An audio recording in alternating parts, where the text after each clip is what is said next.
皆さんこんにちは。猫とシニアの暮らしのルルです。初めての方もいつも見てくださっている方もご視聴ありがとうございます。私は50代で16キロのダイエットに成功しました。それまでにね、いろいろなダイエットを試して効果があったことを皆様にお伝えできたらなと思います。ダイエットといってもね、食事を抜いたり極端なことはお勧めしていません。私が実際にやってよかったことや日々工夫してきたことなどをリアルなね50代の目線でお話しできればと思います。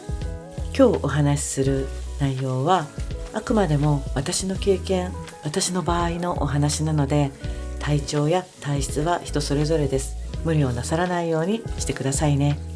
家事をしながら通勤の途中聞き流していただくだけで結構です。作業用動画としてもぜひご活用くださいね。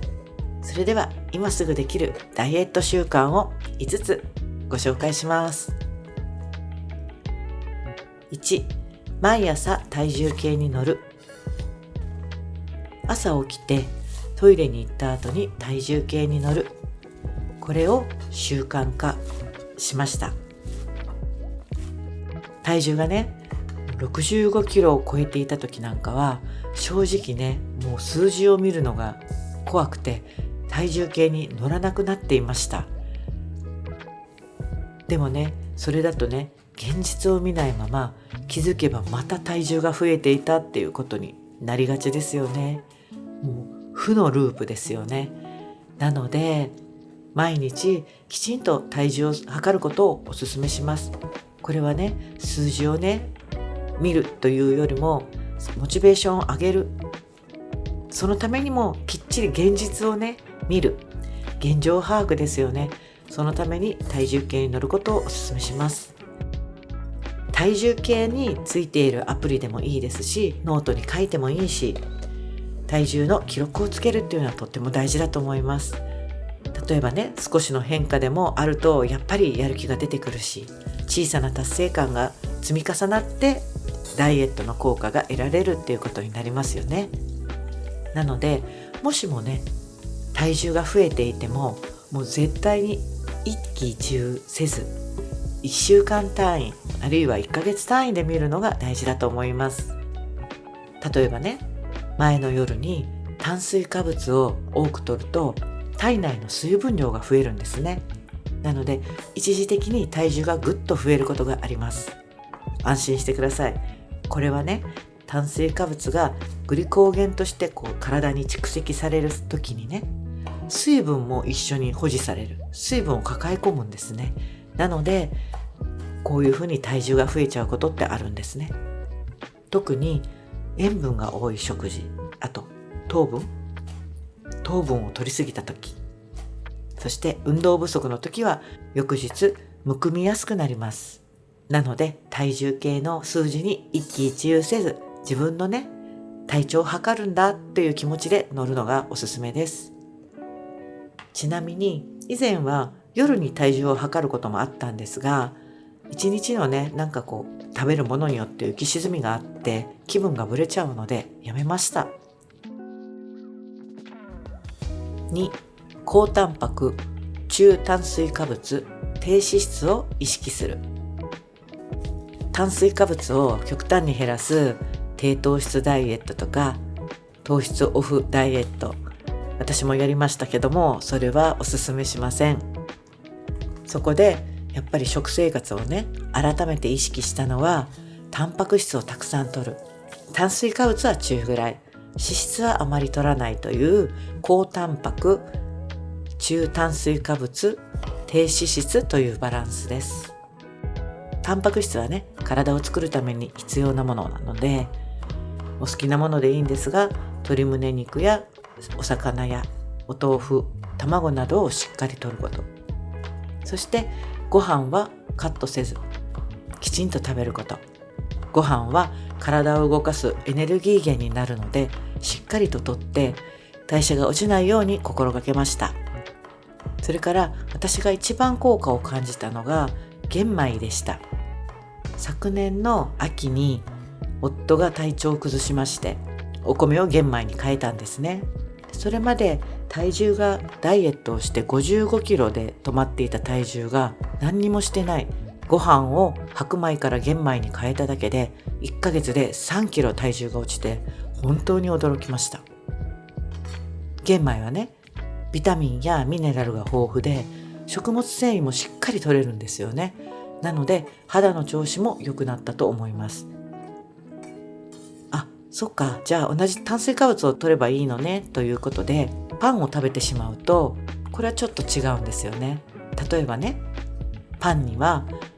油やお砂糖が原料として含まれていますし、バターやジャムをつけて食べることも多いですよね。何もつけずに食パンを食べるっていう方あんまりいないですよね。そうするとどうしても全体的にカロリーがね高くなってしまうんですよね。なのでだからこそダイエット中にはお米食べれるんであれば玄米がおすすめです。噛む回数もね自然と増えるので満足感もアップします。そしてパンよりもお米の方がやっぱり腹持ちがいいのでダイエットにはお米がおすすめです。そして低脂質を意識するというのは余分な油を控えるということですね。お肉の脂身とかそういうものではなくって調理する油ですね。サラダ油や米油やオリーブオイル、ごま油など、例えば調理法を少し変えるだけでも煮る、蒸す料理法ですと油なしでも美味しくお料理できますよね。私はストーブというお鍋を使ってお野菜たっぷりの具沢山味噌汁を作って毎日いただいています。以前は私も米油とかオリーブオイルをサラダにかけたりしていたんですが、最近はそれもやめて炒め物もしなくなりました。食後のね胃の不快感がなくなったのでやっぱりちょっと油を取りすぎだったのかなと今では思っています。3、よく噛んでゆっくり食べる。目安は30回。これはねよく言われることなんですけども、食事はなるべくゆっくりいただく。そしてよく噛むことで満腹中枢が働いて自然と食べる量も落ち着きます。サラダやタンパク質を最初に食べると血糖値の急上昇を防げるという聞いてからね、食べる順番にも気をつけるようになりました。血糖値が上がると体のね血管を傷めることになるんですね。またサラダをね最初に食べると結構お腹が膨れるんですね。実は私ね生野菜が苦手で若い頃はサラダをほとんど食べていませんでした。でもダイエットを始めてからはサラダを作って最初に食べるようにしました。胃や消化器にもね負担をかけませんし、よく噛んでゆっくり食べるというのはお金もかからない、何もいらない、もうすぐにできることなのでこれは本当におすすめします。4、小腹が空いたらナッツで乗り切る。でも食べ過ぎ注意。間食をねおやつを完全にやめるのはダイエット中のストレスになってしまいますよね。なのでナッツを取り入れてはいかがでしょうか。私はアーモンドとくるみを好んでいただいています。アーモンドにはタンパク質や食物繊維が豊富で、くるみにはオメガ3脂肪酸という体に必要なね良い油が含まれています。ただしナッツはご存知のように脂質がねとっても多いので1日に6粒から10粒以内にしています。こういう場合はね食べ過ぎ防止するために小袋タイプ、Amazon とかスーパーなんかでも売っていると思うんですが、小袋タイプのナッツを買ってきて使うと便利です。ナッツはやっぱり硬いし、ということは噛む回数も自然と増えるので少量でもしっかりした満足感が得られます。お好きなねコーヒーや紅茶と一緒にいただけばお腹も満足すると思います。ナッツを取り入れるようになるとナッツの脂質でね満足感が得られて空腹感もなくなるんですよね。間食の習慣もどんどんなくなって自然と減っていきました。そしてナッツを食べたらすぐにしっかり歯を磨きます。歯を磨いてしまえばね、もう間食したくなくなりますよね。5、睡眠の質と時間を整える。睡眠とね、ダイエットって関係あるのかなって思われる方もいると思うんですが、前の日にね、睡眠時間をしっかりとると、翌日にね、体重がストーンと落ちてること何度もありました。なので、寝不足の方、今日はちょっとだけ早くベッドに入る。そういうことも大事かなと思います。逆に寝不足だと、前日にね、ダイエットを頑張っても体重が減りづらいんですね。